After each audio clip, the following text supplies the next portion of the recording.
NATO Nations அப்சல்யூட்டா nothing, எதுவுமே செய்யல. Lunatic nation ஈரான சொல்றாரு ட்ரம்ப் அவர்கள்.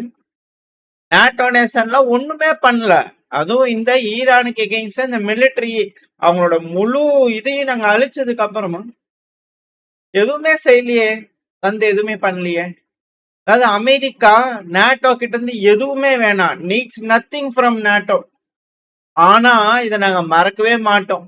ரொம்ப இம்பார்ட்டன்டான டைம். வரலாறுல இதையும் எழுதிட்டு இருக்கிறாங்கன்னு நினைக்கிறேன்.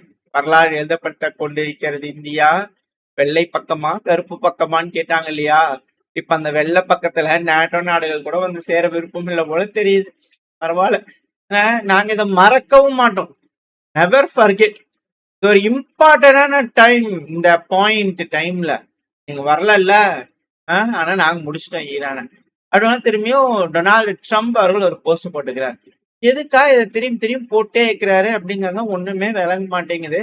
ஸோ இது போல அவர் சொல்ல ஜெர்மனோட டிஃபென்ஸ் மினிஸ்டர் போரிஸ் பிஸ்டோரியஸ் அவர்கள் வந்து பாத்தீங்கன்னா, அது இது ஒரு கெட்டாஸ்ட்ராபிக்கான ஒரு வாரா மாறிட்டு இருக்குதுங்க வேர்ல்டு எக்கனாமிக்ஸ். இப்ப இந்த போர் நடக்கிறதுனால எங்களெல்லாம் கன்சல்ட் பண்ணவே கிடையாது, எங்க கிட்ட யாரும் கேட்கவும் கிடையாது இது போல ஒரு விஷயம் நடக்கிறதுக்கு. இது எங்களோட போரும் கிடையாது. அதனால நாங்க இதுல வந்து மாட்டிக்கிறதுக்குள்ள எந்த ஒரு விருப்பமும் இல்லை இந்த போர்ல அப்படிங்கிறது போல ஜெர்மனோட டிஃபென்ஸ் மினிஸ்டர் சொல்ல. இது போல விஷயங்கள் நடக்குது இல்லையா? அதை வந்து பாத்தீங்கன்னா விட்டாஃப் அவர்கள், கிருஷ்ணர் அவர்கள் பாகிஸ்தானுக்கு போயிட்டு வந்திருந்தாங்க. அது பேச்சுவார்த்தைன்னாங்க. அது ஈரானுக்கான பேச்சுவார்த்தையா இல்ல ஈரான் அடிக்கிறதுக்கான பேச்சுவார்த்தையான்றது தெரியல. பாகிஸ்தான்ல வந்து பாத்தீங்கன்னா போயிருக்காங்க, பேசிக்கிறாங்க. இப்ப அங்க நடக்கக்கூடிய விஷயங்கள் ட்ரம்ப் அவர்களுக்கு பேசும்போது அந்த டைம்ல இதுவும் ஒரு விஷயமா கேட்கப்பட்டது. என்னங்க, அவங்களோட போர் இல்லைன்னு சொல்றாங்க அப்படிங்கள சொன்னதுக்கு ட்ரம்ப் அவர்கள் சொல்லிக்கிறேன்னா அப்போ உக்ரைன் தான் எங்களோட போர் இல்ல, கரெக்டு தானே அப்படிங்கிற நிறைய விஷயங்கள் அங்க பேசினாங்க. இதுல ரொம்ப இம்பார்ட்டன்டான விஷயம் என்னன்னா, விட்டாஃப் அவர்கள் வந்து ட்ரம்ப் அவர்கள்கிட்ட என்ன சொல்றாரு அப்படின்னா, அதாவது ஈரான் வந்து பாத்தீங்கன்னா எப்படியாச்சும் இந்த பிரச்சனையில இருந்து வெளியே வரணும்னு நினைக்கிறாங்க, ஆஃப் ரேம்ப் ட்ரை பண்றாங்க. அது நம்மளோட பவர்ஃபுல்லான த்ரெட்டை வந்து பாத்தீங்கன்னா சாட்டர்டே கொடுத்தோம் இல்லையா? ஸோ அது வந்து அவங்க ரொம்ப அதிக அளவுல பயமா இருக்கிறாங்க. ஸோ அதனால விட்டாஃப் அவர்கள் வந்து பாத்தீங்கன்னா ஈரான் வந்து அந்த 15 பாயிண்ட் பீஸ் டீல எப்படியாவது பாகிஸ்தான் மூலயமா பேசி முடிச்சிடலான்னு ஈரான் நினைக்கிறாங்க அப்படிங்கிறது போல வந்து பாத்தீங்கன்னா ஒரு பாசிட்டிவ் அப்ரோச் ஈரான் தரப்பு இருந்து இருக்குன்னு விட்டாஃப் அவர்கள் வந்து பண்ண ட்ரம்ப் கிட்ட சொல்லிக்கிறாரு. யார் ஈரான்ல இருந்து பாகிஸ்தானுக்கு போய் பேசி விருப்பம் தெரிவிச்சிருப்பாங்க அப்படிங்கிறது தெரியல. என்னமோ அவங்களுக்குள்ள எப்படி அப்படிங்கிறதா தெரியல. சரி, ஓகே. ஈரான்ல வந்து பாத்தீங்கன்னா இப்போ வரைக்கும் தெளிவா தான் இருக்கிறாங்க இல்லையா? அவங்க எதுவும் பேசவே இல்லைன்னு சொல்லிட்டு இருக்காங்க. ஆனா இவங்க எந்த நம்பிக்கையில நாங்க பேசுறோம், போர் முடியும் போது எல்லாம் நல்லா இருக்கு, நல்லா நடக்குது, பிரச்சனையை தீக்கணும்னு நினைக்கிறாங்க. எப்படி இப்படி கொஞ்சம் கூட கூச்ச நாச்சமே எல்லாம் பேசிட்டு இருக்கிறாங்க. ஒரு சூப்பர் பவர் அப்படிங்கும்போல இருக்கு. ஒரு வேலை இது மாதிரி விளையாட்டு பண்ணிட்டு சீரியஸா பண்ணிடுவாங்களா அப்படின்னு கேள்விகள் இருக்கு. ஸோ ட்ரம்ப் அட்வைசர்ஸ் கிட்ட வந்து பாத்தீங்கன்னா ட்ரம்ப் அவர்கள் என்ன சொல்லிக்கிறாங்கன்னா அட்வைசர்ஸ் கிட்டலாம், சரி அப்புறம் என்ன, ஈரான் பிரச்சனையா வரக்கூடிய வாரங்கள்லாம் முடிச்சு விட்டுருங்க, ஓகேவா அப்படிங்கிற ட்ரம்ப் அவர்கள் அழுத்தங்கள் கொடுத்தா சொல்லப்பட்டிருக்கு. ஆக்சுவலா ஆஃப் ரேம்புங்கிறது அமெரிக்காவுக்கு தான் தேவைப்படுறது. ரொம்ப சீக்கிரமா ஒரு சீஸ்ஃபயரை அமெரிக்காவுக்கு ஃபேவரபிளான சீஸ்ஃபயரை போடுறதுக்கான ஒரு முக்கியம் அப்படிங்கிறது வந்து பாத்தீங்கன்னா ஒரு தேவை அப்படிங்கிறது அமெரிக்காவுக்கு தான் இருக்கு. ஆனா ஈரானுக்கு அப்படி இருக்கு அப்படிங்கிறவங்க இவங்க திரும்ப சொல்றதுதான் வேடிக்கையா இருக்கு. இதுல spokesperson, official spokesperson, ஈரானோட ஆர்ம்டு ஃபோர்ஸோட ஜெனரல் ஸ்டாஃப் பிரிகேடியர் ஜெனரல் அபு அல் ஃபடே அவர்கள் வந்து பாத்தீங்கன்னா பேசியிருக்காரு மீட்டிங்ல. நாங்க 17 அமெரிக்கன் பேஸ் வந்து பாத்தீங்கன்னா டெஸ்ட்ராய் பண்ணிட்டோம் இப்போ வரைக்கும். அமெரிக்கன்ஸ் அவங்களோட கிரிட்டிக்கல் இன்ஃப்ராஸ்ட்ரக்சரையே ப்ரொடெக்ட் பண்ணிக்க முடியலையே, அவங்க நம்பி இருக்கக்கூடிய நாடுகளை எப்படி ப்ரொடெக்ட் பண்ணுவாங்க அப்படிங்கிற தெளிவான கேள்விகள் கேட்கிறாங்க. இந்த அளவுக்கு தெளிவா இருக்கக்கூடிய ஒரு நாடு எப்படி போய் அமெரிக்கா கிட்ட போய் பிரச்சனை முடிச்சுக்கிறாங்க தலைவரே, என்ன வேணா சொல்லுங்க கேட்கலாம் தலைவரே அப்படிங்கிற பேசுவாங்களா அப்படின்ற ஒரு கேள்விகள் இருக்கு. இன்னும் சில நாட்கள் தானே தெரிஞ்சிடும். பட் எதுவா இருந்தாலும் இஸ்ரேல் ரொம்ப பயத்துல இருக்கிறான்.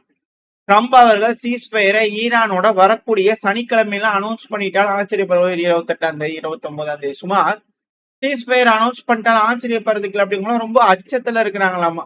இதை இஸ்ரேலோட மீடியாக்கள் தரப்புன்னு சொல்லிட்டு இருக்கிறாங்க. ஏன் அப்படின்னா ட்ரம்ப் அவர்களுக்கு இருக்கக்கூடிய ஆப்ஷன்ஸ் என்ன அப்படின்னா 4 ஆப்ஷன்ஸ் இருக்கு. ஒண்ணு, கார்கு தீவுக்குள்ள ஊடுருவது, இம்பார்ட்டான ஈரானோட மெயின் ஆயில் ஹப்பை எடுக்கிறது. இன்னொன்னு, லார்க் தீவுக்குள்ள பூந்து ஈரான் அந்த ஸ்ட்ரைட் ஆஃப் ஹார்மோஸை கட்டுப்படுத்துறாங்க இல்லையா, அதை அன்பிளாக் பண்றது. லார்க் தீவு அந்த மேப்ல பாத்தீங்கன்னாலே தெரியும். சபகார், இது போல விஷயங்கள் அவங்களுக்கு நிறைய ஆப்ஷன்ஸ் இருக்கு.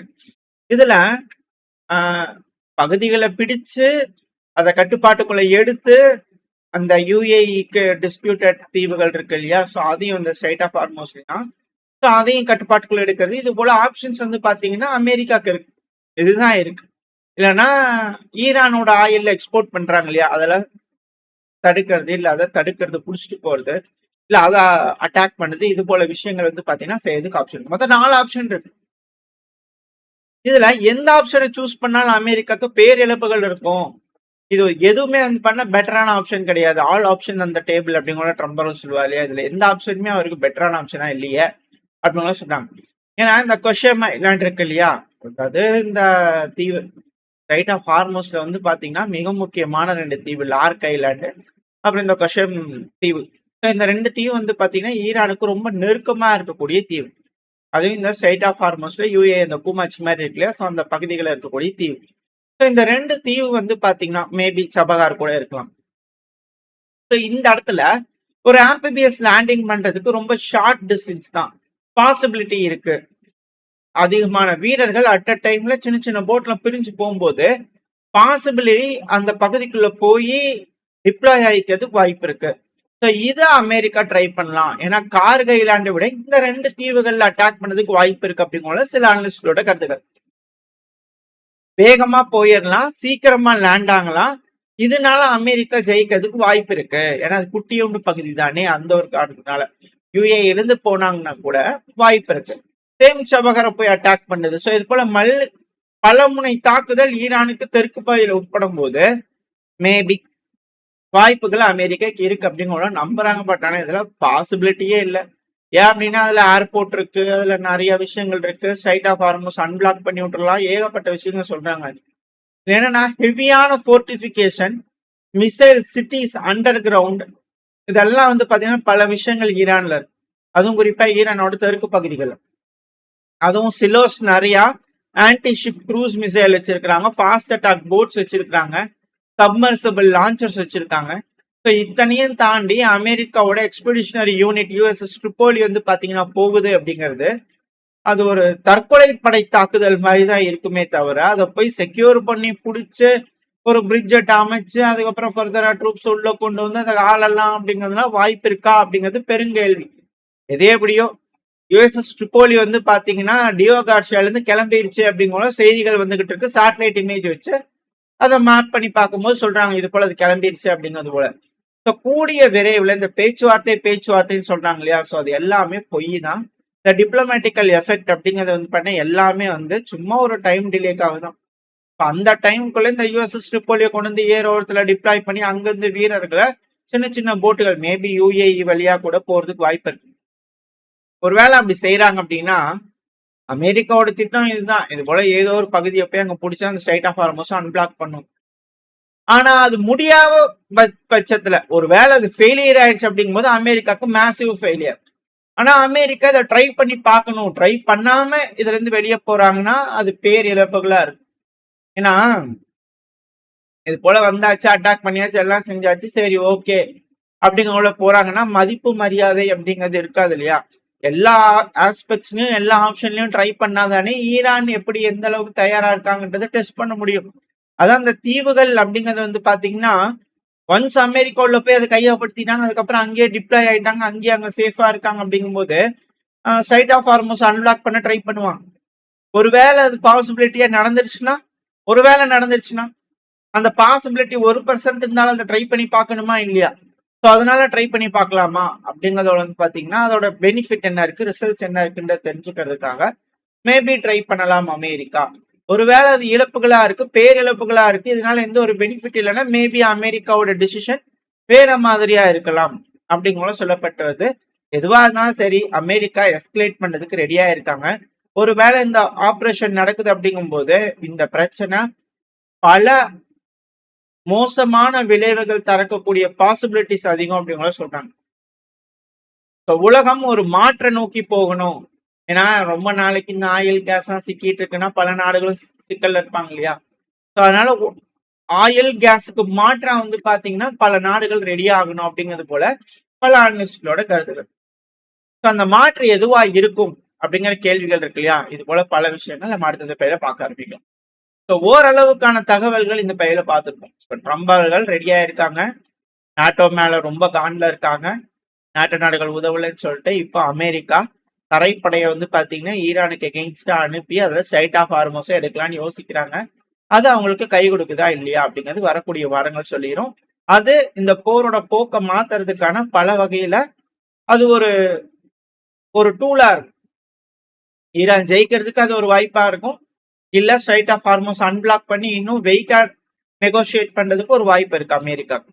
வெயிட் பண்ணி பார்ப்போம் என்ன நடக்க போகுதுன்னு சொல்லிட்டு. ஓரளவுக்கான தகவல்கள் இந்த பையில பார்த்துருப்போம். இந்த பதிவு எப்படின்னு உங்களுக்கு பிடிச்சிருக்கா? பிடிச்சினா லைக் பண்ணி உங்க ஃப்ரெண்ட்ஸ் நம்மள ஷேர் பண்ணிக்கோங்க. அது கூட மறக்காம நம்ம சேனலோட சப்ஸ்கிரைப் பண்ணலாம், மறக்காம சப்ஸ்கிரைப் பண்ணிக்கோங்க. அப்பதான் நம்ம போடக்கூடிய வீடியோக்களை மேட்ச் யூடியூப் 4 பேருக்கு ப்ரொமோட் பண்ணும். உங்களோட அன்பாதரவு எனக்கு எப்ப இருக்கணும்னு நம்பிக்கலாம். அடுத்த பேர் உங்க சந்திக்க. Stay safe. பை.